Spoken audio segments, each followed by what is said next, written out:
knowledge of the National Security Council and without the knowledge especially of the president, because I have been in that environment before.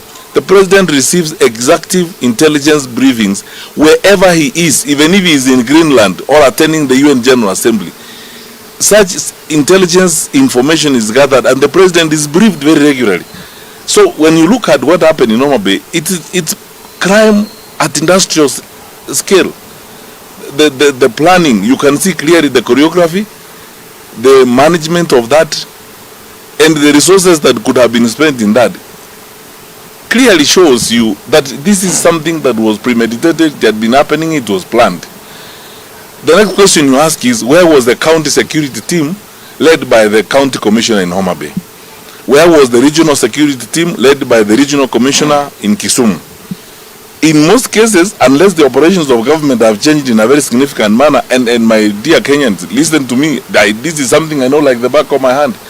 Unless the management of government has changed in any significant manner, the situation in Homa Bay is one where even the regional police commander should have taken control and taken over the command of what was happening in Homa Bay and assembled resources. I am aware, because that the deployment has not changed. I am aware that in that region, the police have got even special resources. There are border police, there is a GSU.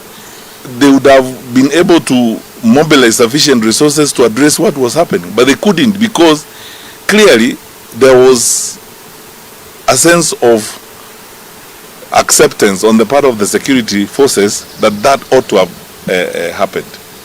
The tragedy of it all is that now we have been warning everybody, and that's why I'm not going to go into those, usual silly niceties of saying we warn, we condemn. We are already in a crisis. We have now begun our final descension into anarchy as a country.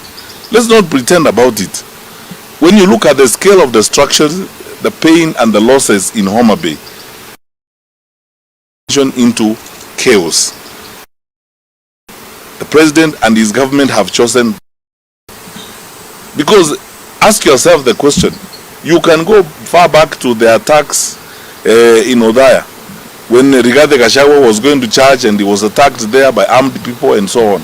All the way the 3 weeks ago or 4 weeks ago, when Linda Mwananchi convoy was stoned in a place called Keumbu in Kisii.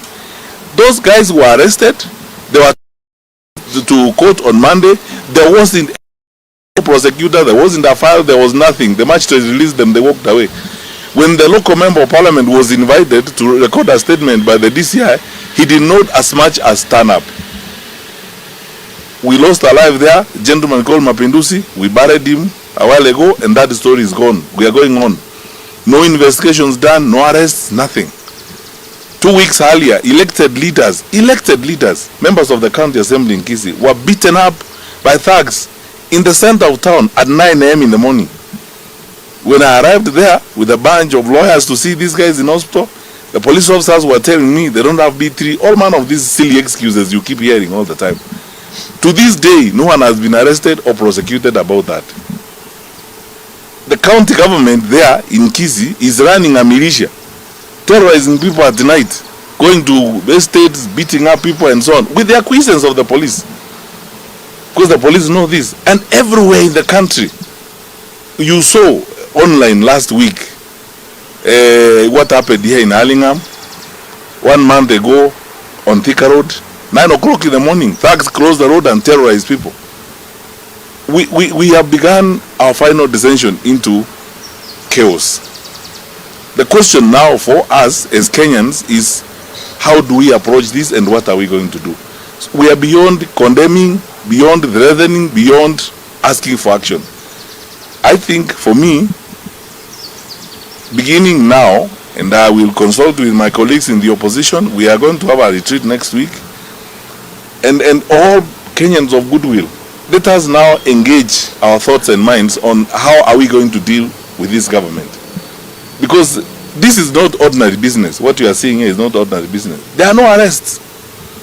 The political difference is not a good enough excuse to inflict the kind of loss and pain that we have seen this weekend. And while we are on that, and I will discuss more of this when I get another opportunity. There's stuff that people are not talking about.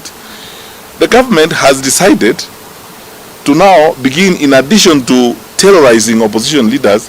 If you did not know, and some of my staffers are here, they will tell you, they began a new wave of digital terrorism against the opposition. They have acquired resources from some criminal groups in the nation country, and they are accessing social media accounts of opposition leaders. These days, we get trailed, and my staffers can bear me out. We get trailed by vehicles, I believe they belong to the state, with jammers. We stop to address rallies, our Wi-Fi is interfered with, you cannot communicate. I was checking with my staffers who were checking with the team that Rigathi Gachagua was traveling with over the weekend. They began experiencing the same challenges on the trail. And these are jammers. I believe this is the work of the state. Who has the capacity to do that? You have seen unprecedented investment in propaganda, fake news, and so on. Last week you saw a letter purported, a statement purportedly authored by a council